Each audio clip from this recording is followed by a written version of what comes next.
Je veux que vous pensiez à la dernière fois où vous avez dit non à quelqu'un. Avez-vous simplement dit non? Ou avez-vous immédiatement enchaîné avec un message de 3 paragraphes? Vous avez expliqué pourquoi vous étiez occupé. Vous avez détaillé tout votre emploi du temps. Vous vous êtes excusé 3 fois. Vous avez donné une justification précise concernant votre santé, ou votre famille, ou votre travail. Et quand vous avez finalement appuyé sur « Envoyer », vous ne vous êtes pas senti soulagé. Vous vous êtes senti épuisé, diminué. Et au fond de vous, une anxiété persistante est restée. M'ont-ils cru? Sont-ils en colère contre moi? Si cela vous parle, je veux commencer par une distinction essentielle. Car selon votre fonctionnement neurologique, vous pouvez agir ainsi pour 2 raisons très différentes. Pour certains d'entre vous, notamment si vous êtes TDAH ou autiste, vous donnez beaucoup de détails à cause de ce que les psychologues appellent le traitement ascendant. Pour vous, les détails ne sont pas du superflu, ce sont les éléments constitutifs de la vérité. Vous expliquez parce que vous accordez de l'importance à la précision. Ce n'est pas un défaut, c'est un style cognitif particulier. Mais pour beaucoup d'autres, cette habitude trouve son origine ailleurs. Elle trouve son origine dans un traumatisme. En psychologie, on appelle cela la réponse d'apaisement. C'est la 4e réponse au traumatisme, après le combat, la fuite et le figement.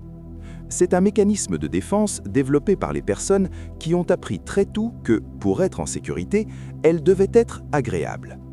Quand vous donnez trop d'explications par peur de déplaire, votre esprit subconscient hurle « S'il te plaît, ne sois pas en colère contre moi. Regarde, j'ai une bonne raison. Je suis toujours une bonne personne. » Vous ne communiquez pas des informations. Vous cherchez la permission d'avoir des limites. Et aujourd'hui, nous allons arrêter de chercher cette permission. Voici une vérité difficile à accepter. C'est contre-intuitif, mais solidement étayé par la psychologie sociale. Plus vous vous justifiez, moins vous êtes respecté. 2 principes puissants sont en jeu. Premièrement, le signal de statut. Dans toute dynamique sociale, la personne au statut le plus élevé explique moins. Pensez à un leader respecté. Lorsqu'il prend une décision, il l'énonce. Il ne la justifie pas. Lorsque vous fournissez des explications non sollicitées, vous envoyez un signal de soumission. Vous dites implicitement « Mon temps ne m'appartient pas. Mes décisions nécessitent votre approbation. » Deuxièmement, le principe de rareté. Les êtres humains accordent plus de valeur à ce qui est rare. Si vous êtes toujours disponible, toujours en train de vous expliquer, toujours en train d'essayer de satisfaire tout le monde, on commence à vous considérer comme allant de soi. Vous apprenez aux autres que votre énergie est bon marché. Il ne s'agit pas de jouer un rôle, il s'agit de respect de soi. Quand vous arrêtez de trop vous justifier, vous affirmez votre autonomie. Vous signalez que votre non est définitif. Et paradoxalement, un non ferme est bien plus respecté qu'un oui hésitant et chargé d'excuses. Alors comment changer cela? Tout commence par un changement d'état d'esprit. Beaucoup d'entre vous sont empathiques, vous donnez beaucoup, et vous avez peur que si vous cessiez d'expliquer, vous deveniez égoïste ou froid.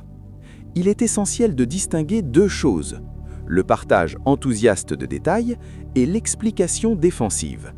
Si vous partagez des détails parce qu'un sujet vous passionne, c'est un élan naturel, c'est un cadeau. Ne perdez pas cela. Mais si vous partagez des détails parce que vous avez peur que l'autre personne se mette en colère, c'est une explication défensive. Vous devez adopter une forme d'égoïsme stratégique.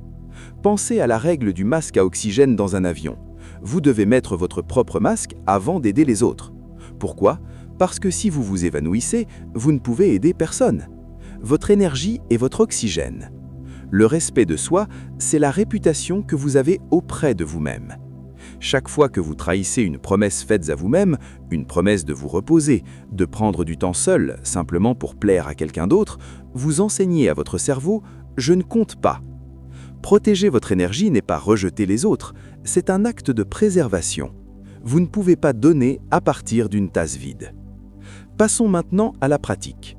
Je veux vous partager un acronyme puissant utilisé dans les cercles de rétablissement. J-A-D-E. Justifier, argumenter, défendre, expliquer. Ce sont les 4 comportements à éviter lorsque vous posez une limite.